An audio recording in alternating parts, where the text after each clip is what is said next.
ये कि एक करेला और ऊपर से वो नीम के पेड़ पे चढ़ गया।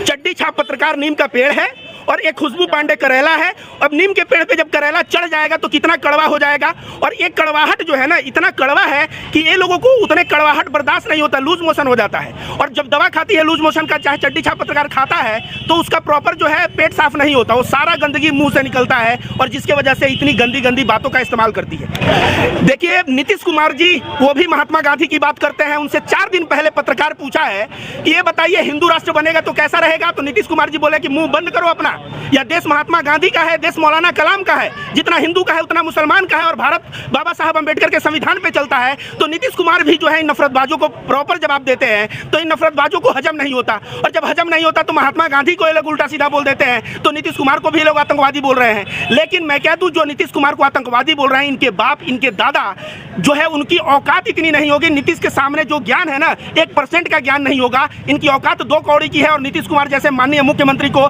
ये लोग जो है उल्टा सीधा बोलने का कार्य कर रहे हैं। जो हमारे साथ सामाजिक कार्यकर्ता रविकांत भारती जी मौजूद हैं आज हम इनसे जानेंगे कि जिस प्रकार से देश में कुछ तथाकथित खुद को सोशल एक्टिविस्ट बताने वाले, राष्ट्रवादी बताने वाले, कुछ बुद्धिजीवी, कुछ फ्रिंज एलिमेंट अगर आप कह लें भारतीय जनता पार्टी की भाषा में, ऐसे फ्रिंज एलिमेंट जो देश का माहौल ख़राब करते हैं, आपत्तिजनक बातें करते हैं मुसलमानों के खिलाफ, देश में अल्पसंख्यकों के खिलाफ, उनके ऊपर रविकांत भारती का क्या प्रतिक्रिया उनसे जानेंगे। तो आइए बात करते हैं रविकांत भारती जी से।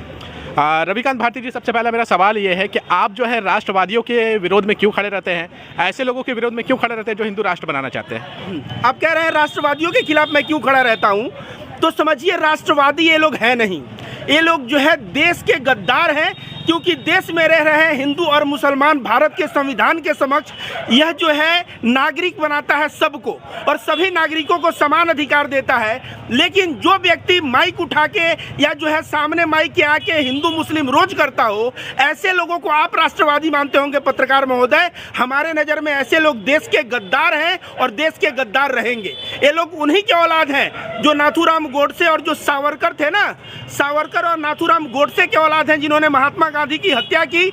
हिंदू मुस्लिम एकता को जो जोड़ना चाहा उनको ये लोग जो है टारगेट करते रहते हैं, और हिंदू मुस्लिम को बांटते हैं। इसलिए मैं इनको राष्ट्रवादी नहीं मानता, देश का गद्दार मानता हूँ। आप राष्ट्रवादियों का विरोध कर रहे हैं, देश में इतने सारे राष्ट्रवादी इन्फ्लुएंसर आ रहे हैं, जिसमें से एक बड़ा नाम अभी जो है एक लड़की है जो कि खुद बताती है कि वो 21 साल की है और उसका नाम खुशबू पांडे है। इसके अलावा एक राष्ट्रवादी पत्रकार है मनीष कश्यप। आप दोनों का विरोध करते हैं, क्यों विरोध करते हैं? अभी हाल फिलहाल में ही आपने खुशबू पांडे का भी विरोध किया था। जहां तक आपने पूछा मनीष कश्यप, उसका नाम मैं चड्डी छाप पत्रकार नाम दिया हूं। वो जगह जगह मस्जिद और मजार खोजता है, और मुसलमानों को, वो इलाहाबाद गया था, वहाँ पे चोर पकड़े गए 20, उसमें से एक पॉकेटमार मुसलमान था, तो बोला पूरे हिंदुस्तान के मुसलमानों को जोड़ने लगा। तो मेरे कहने का मतलब है अपराधी का कोई धर्म और जात नहीं होता, हिंदू हो या मुसलमान, अपराधी कोई भी हो, हमें अपराधी के लिए हमें आवाज़ उठाना चाहिए। धर्म से जोड़ने का ये कार्य करता है, मस्जिद और मजार पे जाके यह उल्टा सीधा बात करता है। और खुशबू पांडे तो कहती है कि 18 दिन में मैं मुसलमानों को समाप्त कर दूंगी। तो ये लोग भारत के संविधान के दुश्मन हैं, और जो लोग भारत के संविधान के दुश्मन हैं उन लोगों को सरकार संज्ञान लेके जेल में डाले। वो पांडे और मनीष कश्यप ने तो शाहरुख खान के पठान फिल्म को फ्लॉप करवा दिया है। तो खुशबू पांडे और मनीष कश्यप दोनों जो है पठान फिल्म का भरपूर विरोध किया इन लोगों ने, लेकिन पठान फिल्म 1000 करोड़ की कमाई कर चुका है और बरनौल मार्केट से समाप्त हो चुका है। इन लोगों को इतनी खुजली हो रही थी पत्रकार महोदय कि बरनौल समाप्त हो गया है, और खुजली होने पे ना वो काला रंग का एक परत जम जाता है। वो परत जब जम रहा है फिर खुजली हो जा रहा है, क्योंकि दिल्ली यूनिवर्सिटी के प्रोफेसर पठान के गाने पे डांस किए, तो इनका जो घाव है वो फिर से हरा हो जा रहा है, फिर से ताज़ा हो जा रहा है। और शाहरुख खान के बंगले के बाहर जाके आर्यन खान को गाली देना, नशेड़ी बोलना, गजेड़ी बोलना, शाहरुख खान को नशेड़ी गजेड़ी का बाप बोलना। मन्नत किसी के घर के बाहर हम भी खड़ा होकर गाली दे सकते हैं, घर के बाहर खड़ा होकर कुत्ता भी भौंकता है, लेकिन हिम्मत है तो घर के थोड़ा अंदर चले जाएं। उसके बाद इनके सिक्योरिटी गार्ड जो शाहरुख खान के मन्नत में है ना, पिछवाड़े पे ऐसा इलाज करेंगे कि पूरा होश, इनका दिमाग होश में आ जाएगा। वो 21 साल की लड़की है खुशबू पांडे। अभी हाल में ही आपने उसका विरोध किया था, उसके ऊपर अभी जिहादियों ने हमला किया है, क्योंकि वो मनीष कश्यप को अपने इंटरव्यू में बताई है कि उसके ऊपर हमला हुआ है और चाकू से हमला हुआ है। देखिए, जहां तक इन लोगों ने एक नैरेटिव सेट करना चाहते हैं देश के मुसलमानों को जिहादी बोलना, तो इन लोगों को मैं बता दूं कि शायद इनको जिहाद का मतलब नहीं पता है, लेकिन एनीवे ये जो बोल रही है चाकू मारा, तो उसमें ये भी बोल रही है कि चाकू मारा गया और मुझको पता नहीं चला क्योंकि मैं कराटा चैंपियन हूँ। कोई चाकू मारेगा और पता 1 घंटा बाद चलेगा, ये बताइए पत्रकार महोदय।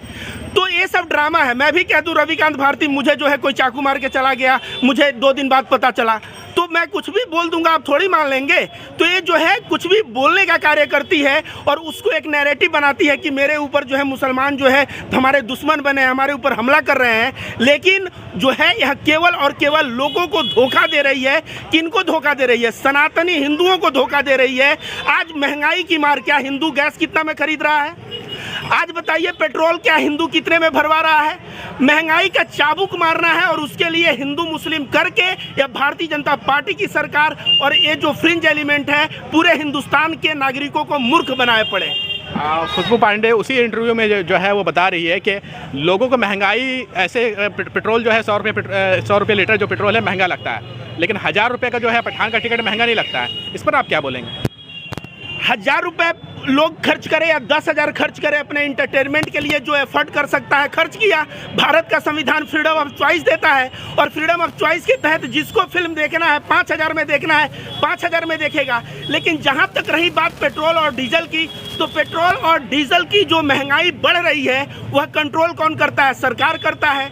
आज जो है विदेश में चले जाइए, कच्चे तेल कितना सस्ता आ रहा है, लेकिन यहाँ पेट्रोल का दाम 100 रुपया क्रॉस हो चुका है। और मुझे शर्म आता है स्मृति ईरानी जैसे भारतीय जनता पार्टी की मंत्री पे, जो गैस और पेट्रोल का दाम बढ़ने पर नाच करती थी, आज वो स्मृति ईरानी दूर दूर तक कहीं दिखती नहीं है। आप जो है राष्ट्रवादी खुशबू पांडे का विरोध कर रहे हैं, वो जो है यूपीएससी की तैयारी कर रही हैं, समझ रहे हैं कि भविष्य में वो आईपीएस या आईएएस बन सकती हैं, उसके बाद आपका क्या हाल होगा आप सोच लीजिए।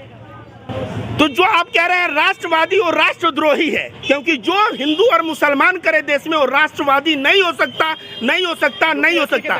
जहां तक आप कह रहे हैं यूपीएससी की तैयारी कर रही है, तो यूपीएससी की तैयारी करने से महात्मा गांधी के बारे में पढ़ाया जाता है, मौलाना आजाद के बारे में पढ़ाया जाता है, बाबा साहब अम्बेडकर के बारे में पढ़ाया जाता है। जिनको पढ़ना है वह पढ़ती तो है नहीं, जितना ज्ञान है उसके पास वो सब व्हाट्सएप यूनिवर्सिटी का है।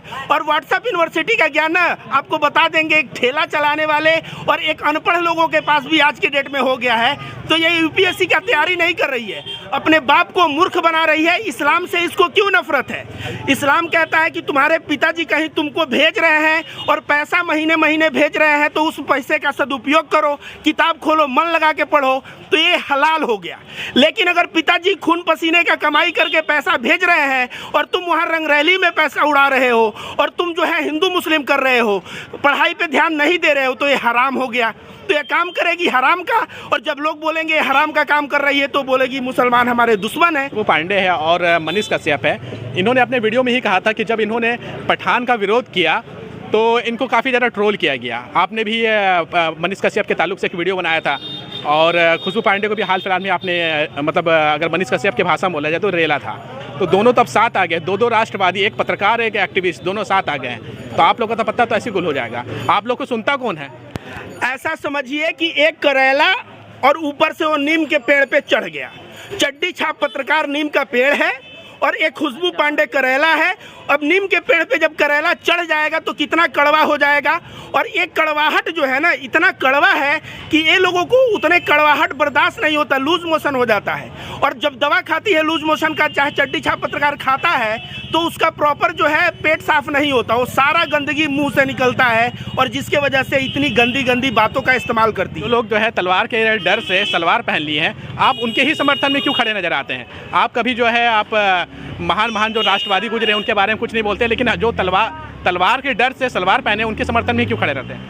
तो खुशबू पांडे कहती है पठान जो होते हैं तलवार के डर से सलवार पहन लिए होते हैं। तो मैं बताऊंगा कि महात्मा गांधी जो थे ना, महात्मा गांधी हिंदू मुस्लिम एकता की बात करते थे, दलित ब्राह्मण एकता की बात करते थे। दलित कहता था एक गीता लेके घूमते हैं, मुसलमान कहता था एक गीता लेके घूमते हैं, दलित कहता था ये ब्राह्मणों का पक्ष लेते हैं, ब्राह्मण कहता था दलित का पक्ष लेते हैं, मुसलमान कहता था हिंदू का पक्ष लेते हैं, हिंदू कहता था ये मुसलमान के सपोर्टर हैं। तो महात्मा गांधी को जिस तरह यह देश नहीं समझ पाया, ठीक उसी तरह मैं रविकांत भारती जब हिंदू मुस्लिम एकता की बात कर रहा हूँ, भारत के संविधान की बात कर रहा हूँ, बाबा साहब अम्बेडकर की बात कर रहा हूँ, महात्मा गांधी की बात कर रहा हूँ, मौलाना कलाम की बात कर रहा हूँ, तब मेरी बात जो है समझ में इन लोगों को नहीं आती, क्योंकि ये नफरतबाज है, इनके दिमाग में ही जो है मानसिकता जो है गंदी चली गई है। वो पांडे जो है उनकी एक वीडियो में मैंने देखा था और वो कह रही थी कि लोग जो है बहुत बड़ा गांधीवादी बनते हैं, लेकिन उनको अगर एक थप्पड़ लगा दिया जाए तो उनके अंदर से नाथूराम गोडसे निकलेगा।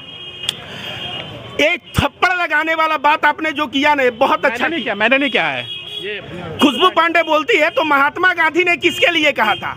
ये मान लीजिए कि हमारे पास एक भाई हैं और ये भाई जो है बहुत अच्छे से व्यवहार करते हैं, विनम्र हैं, इनको दिल में सबके लिए प्यार है, ठीक है। ये अगर मुझे एक थप्पड़ मारे तो मैं अपना दूसरा गाल बढ़ा दूंगा, तो ये सोचेंगे कि किस देवता समान, किस अच्छे आदमी पे मैंने हाथ उठा दिया, इनको पछतावा होगा कि नहीं भैया? होगा। लेकिन अगर आदमी दुष्ट है तो उसको पछतावा थोड़ी होगा। ये दुष्टों का गैंग ये लोग चलाते हैं, इनको एक थप्पड़ कोई मारे तो नाथूराम गोडसे क्या, सावरकर, गोलवालकर सब निकल के सामने आ जाएगा। और ये लोग क्योंकि नफरतबाज हैं, इनके दिल में दूसरों के लिए प्रेम नहीं है, दूसरों के लिए नफरत है, तो ये नाथूराम गोडसे की ही बात करेंगे और जिसके दिल में प्रेम है वो महात्मा गांधी की ही बात करेगा। हाल में ही खुशबू पांडे का एक वीडियो वायरल हुआ था जिसमें वो आदरणीय श्री नीतीश कुमार जी को आतंकवादी बता रही थी। एक संवैधानिक पद पर बैठे हुए व्यक्ति को वो आतंकवादी बताई है अपनी एक वीडियो में। देखिए नीतीश कुमार जी वो भी महात्मा गांधी की बात करते हैं। उनसे 4 दिन पहले पत्रकार पूछा है कि ये बताइए हिंदू राष्ट्र बनेगा तो कैसा रहेगा, तो नीतीश कुमार जी बोले कि मुंह बंद करो अपना, यह देश महात्मा गांधी का है, देश मौलाना कलाम का है, जितना हिंदू का है उतना मुसलमान का है और भारत बाबा साहब अम्बेडकर के संविधान पे चलता है। तो नीतीश कुमार भी जो है इन नफरतबाजों को प्रॉपर जवाब देते हैं, तो इन नफरतबाजों को हजम नहीं होता, और जब हजम नहीं होता तो महात्मा गांधी को ये लोग उल्टा सीधा बोल देते हैं, तो नीतीश कुमार को भी ये लोग आतंकवादी बोल रहे हैं। लेकिन मैं कह दूं, जो नीतीश कुमार को आतंकवादी बोल रहे हैं, इनके बाप, इनके दादा जो है उनकी औकात इतनी नहीं होगी। नीतीश के सामने जो ज्ञान है ना, 1% का ज्ञान नहीं होगा। इनकी औकात 2 कौड़ी की है और नीतीश कुमार जैसे माननीय मुख्यमंत्री को ये लोग जो है उल्टा सीधा बोलने का कार्य कर रहे हैं। आप नीतीश जी के बारे में अच्छी बातें कह रहे हैं, लेकिन आप सोचिए बिहार का जो सबसे बड़ा पत्रकार है वो इंटरव्यू ले रहा है खुशबू पांडे का, जिन्होंने अभी हाल फिलहाल में ही कहा था कि नीतीश कुमार आतंकवादी है और तेजस्वी यादव और आदरणीय लालू यादव जी के लिए भी अपमानजनक शब्दों का प्रयोग किया था। तो सन ऑफ बिहार ये बात बोल रहा है। वो सन ऑफ बिहार है ही नहीं, वो नागपुर का संतरा है, नागपुर का संतरा है। और वो कह रहा है मैं बिहार का बेटा हूँ। बिहार का बेटा रहेगा तो नीतीश कुमार जो बिहार के माननीय मुख्यमंत्री हैं, उसको जो आतंकवादी बोलने का प्रयास कर रहा है, वो बिहारी अगर है तो जाके उसको समझाता कि तुमने कैसे बोला, लेकिन वहाँ पे जाके उसको सहयोग कर रहा है, उससे मीठे मीठे बातें कर रहा है। इसका मतलब चाहे वो खुशबू पांडे हो गई, चाहे सन ऑफ नागपुर जो है चड्डी छाप पत्रकार हो गया, ये सन ऑफ बिहार नहीं, ये गद्दार ऑफ बिहार है।